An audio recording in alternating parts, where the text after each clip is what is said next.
ليظهره على الدين كله وكفى بالله شهيدا أشهد أن لا إله إلا الله وحده لا شريك له وأشهد أن محمدا عبده ورسوله لا نبي بعده اللهم صل وسلم على سيدنا محمد وعلى آله وصحبه والذين جاهدوا في سبيله حق جهاده إلى يوم القيامة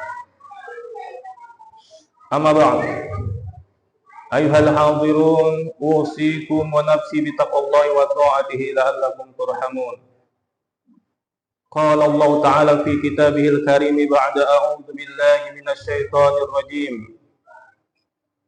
أفأمنوا مكر الله فلا يأمن مكر الله إلا القوم الخاسرون صدق الله العظيم وصدق رسوله النبي الكريم ونحن على ذلك من الشاهدين والشاكرين والحمد لله رب العالمين.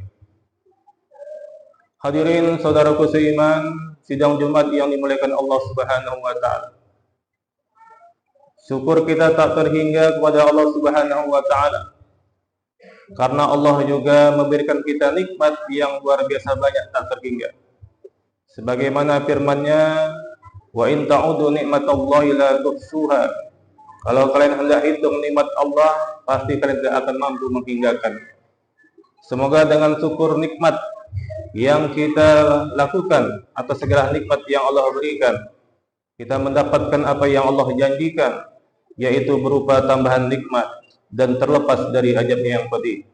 Sebagaimana firman Allah, "La in syakartum la azidannakum wa la in kafartum inna azabi lasyadid." Kemudian salawat dan salam semoga selalu tercurah kepada Nabi besar kita yang mulia Muhammad sallallahu alaihi wasallam. Semoga dengan mujahadah kita, kesungguhan kita dalam mencontoh-contoh beliau dalam setiap aspek kehidupan kita, ini mampu mengantarkan kita menjadi umatnya yang beruntung, mendapat syafaat beliau pada hari yang sangat kita butuhkan, hari yang sangat sulit, hari yang sangat mencekam, hari yang saat itu la yanfa'u malun wala banun illa man atallaha biqalbin salim.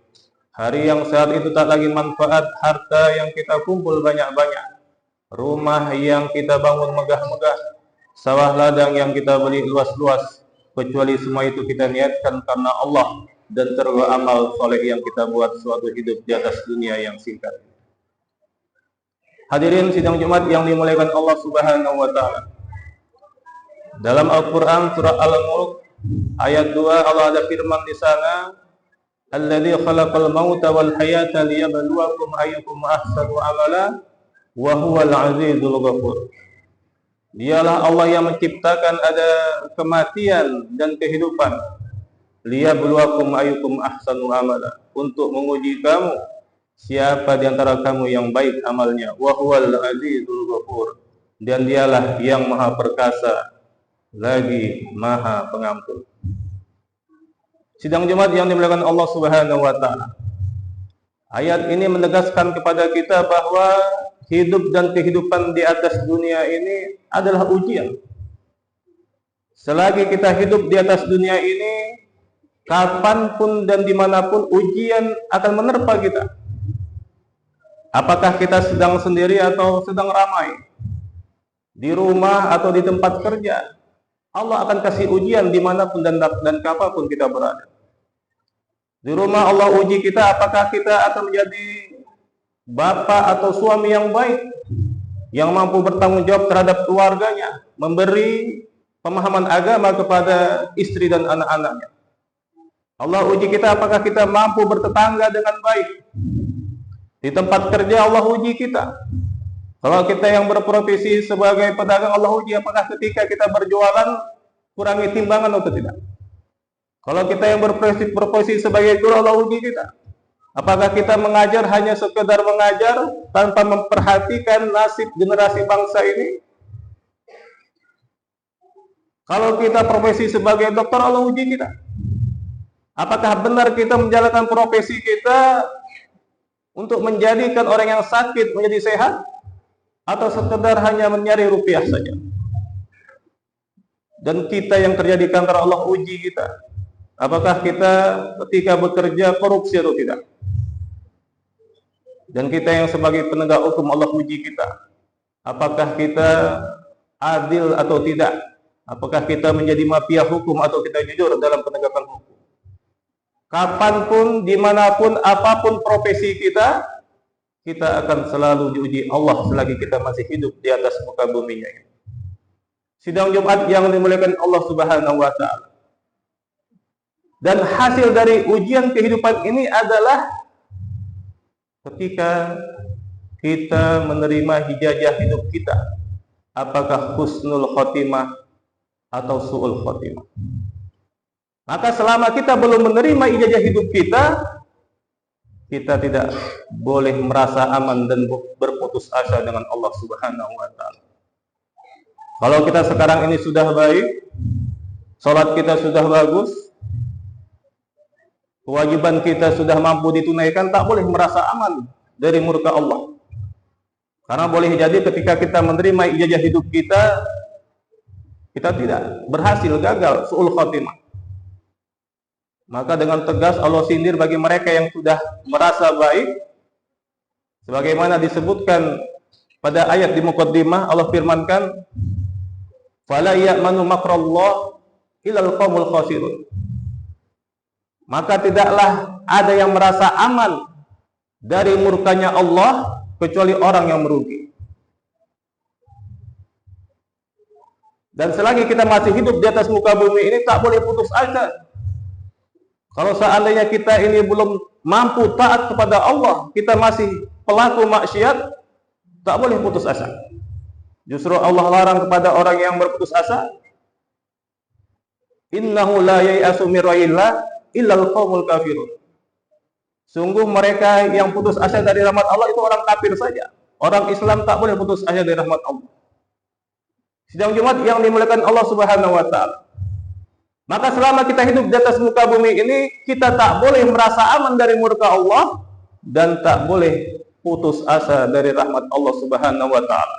Kalau kita sekarang sudah soleh, berhati-hati, tetap terus dijaga kesolehan. Karena dahulu ada orang yang lebih soleh dari kita, namun ketika menerima ijazah hidupnya, ia mati dalam keadaan su'. Kisah masyhur sering kita dengar, kisah Barsisah. Sampai karena begitu ahli ibadahnya ia dijuluki Barsisah al-Abid, Barsisah si ahli ibadah. Tetapi ketika Allah uji dia dengan seorang wanita, akhirnya ia berzina, buat maksiat. Bahkan ketika matinya, ia mensekutukan Allah Subhanahu wa Ta'ala. Ia lebih alim, lebih abid dari kita, namun matinya dalam keadaan su'. Dahulu ada orang yang sangat fasik, sangat durjana, lebih durjana dari kita. Dikisahkan oleh Nabi SAW ketika dengan sahabat, dahulu ada orang yang telah membunuh 99 orang. Bahkan ditambah satu orang lagi, genap 100, ia bunuh seorang ulama karena tak cocok jawabannya. Namun ketika matinya, Allah beri hidayah, ia niat tobat dan matinya dalam keadaan baik, husnul khotimah. Sidang Jumat yang dimuliakan Allah Subhanahu wa Ta'ala. Maka dari kisah ini kita paham bahwasanya selama kita hidup di atas muka bumi, tak ada yang boleh merasa aman dari murka Allah dan tak boleh merasa putus asa dari rahmat Allah Subhanahu wa Ta'ala. Ulama mengajarkan kita, kalau kita ingin mendapatkan ijazah hidup kita dalam keadaan baik, setidaknya ada 4 hal yang perlu dibuat. Yang pertama, istiqomah dalam iman dan takwa.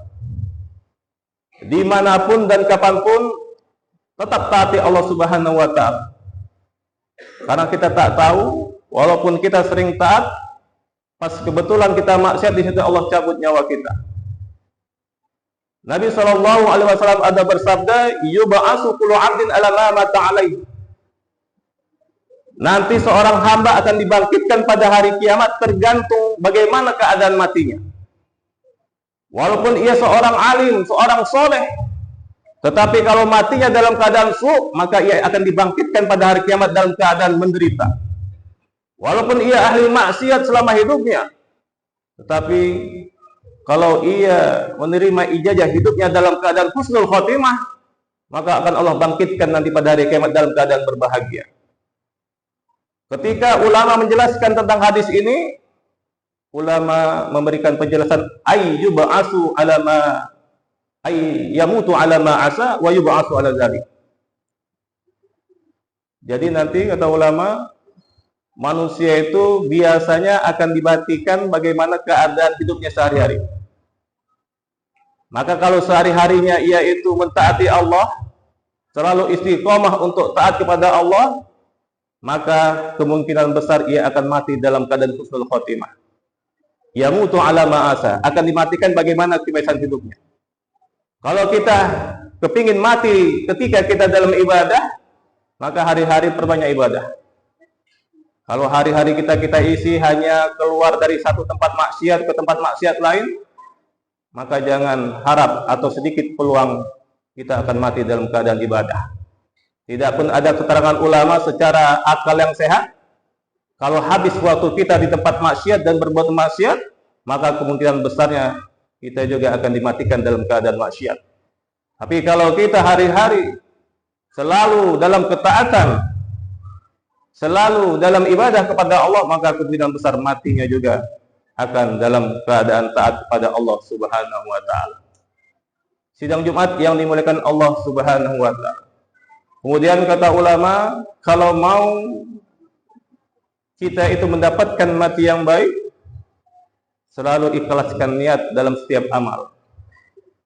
Dan ikhlas niat ini kunci diterimanya amal. Allah ada firmankan, wa ma umiru illa liya'budullaha mukhlishina lahuddin. Dan tidaklah ia diperintah kecuali untuk sembah Allah ikhlas karena agama. Banyak pun ibadah kita, banyak pun amal kita, kalau tidak karena Allah, tidak ada arti. Nabi ada bersabda, diriwayatkan, nanti pada hari kiamat akan diadili seorang yang mati syahid. Allah tanyakan kepada yang mati syahid ini, apa yang ia kerjakan sewaktu di dunia? Maka ia menjawab, saya ketika di dunia selalu berada di jalan-Mu ya Allah, selalu bertempur melawan musuh-musuh agama-Mu ya Allah. Dan johirnya memang ia mati di medan tempur membela agama. Tetapi ketika di akhirat apa kata Allah? Kadzabta, kau telah berbohong, karena engkau ketika berperang bukan karena aku. Engkau berperang hanya karena dibilang pahlawan, dibilang pemberani. Maka orang yang mati syahid ini pun dicampakkan ke dalam neraka. Kemudian akan diadili orang yang belajar Al-Quran. Zohirnya di dunia ia qori, ahli Al-Quran, pandai tafsir Al-Quran. Sehingga ketika ditanya Allah kepadanya pada hari kiamat, apa yang kau kerjakan di dunia? Ia menjawab, saya hari-hari menelaah Al-Quran, membaca Al-Quran, mengajarkan Al-Quran.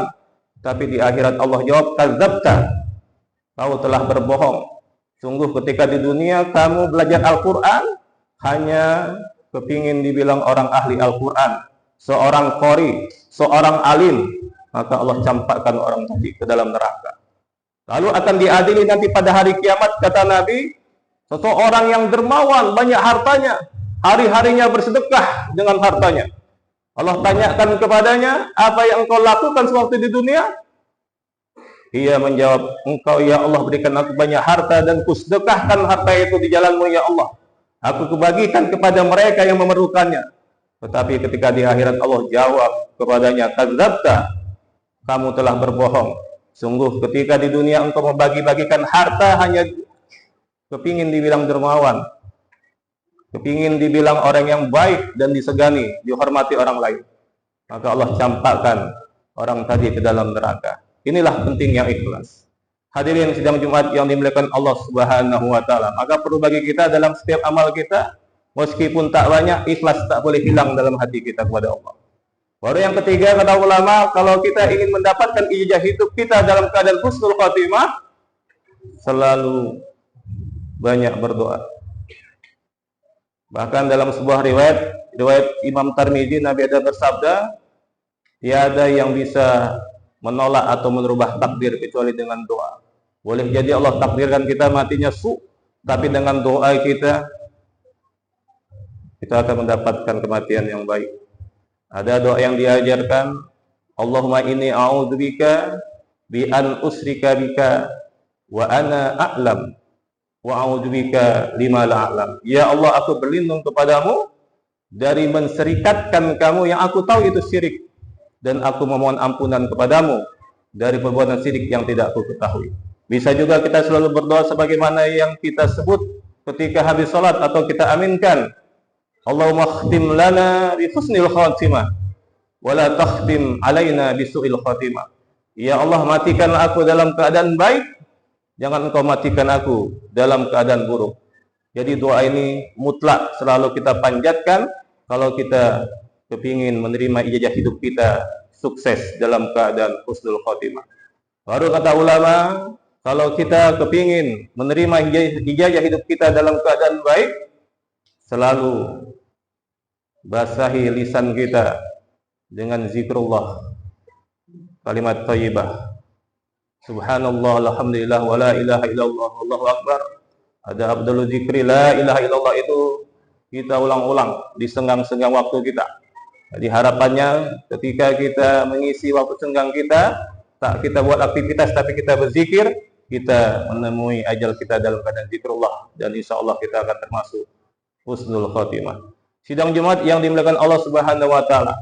Maka pada kesempatan yang berbahagia ini, di mimbar yang sederhana ini, khatib mengajak diri sendiri dan kita semua, mari kita renungkan. Saat ini kita dalam keadaan ujian dari Allah. Kita masih hidup berarti kita akan terus diuji. Kita yang sekarang sudah soleh, jangan ujub dengan kesolehan kita. Kita sudah mampu sholat 5 waktu, bahkan di masjid. Sholat tahajud kita buat, tilawah Al-Quran setiap hari, sedekah hari-hari. Jangan ujub.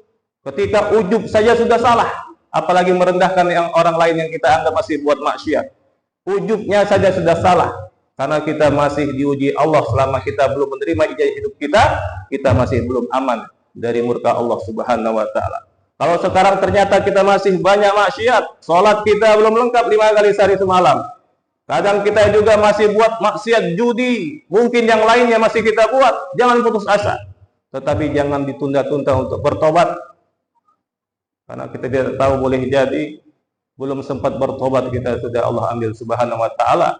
Boleh jadi dalam keadaan maksiat pula kita nanti dicabut Allah Subhanahu wa taala nyawa kita. Maka sekali lagi saya ajak dari sini kita semua, mari kita bermujahadah.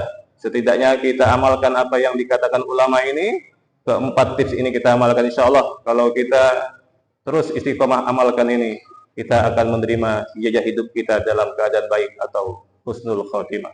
Barakallahu li wa lakum fil Qur'anil Karim, wa nafa'ani wa iyyakum bima fihi minal ayati wa dzikril hakim, wa taqabbala minni wa minkum tilawatahu, innahu huwas samiul alim.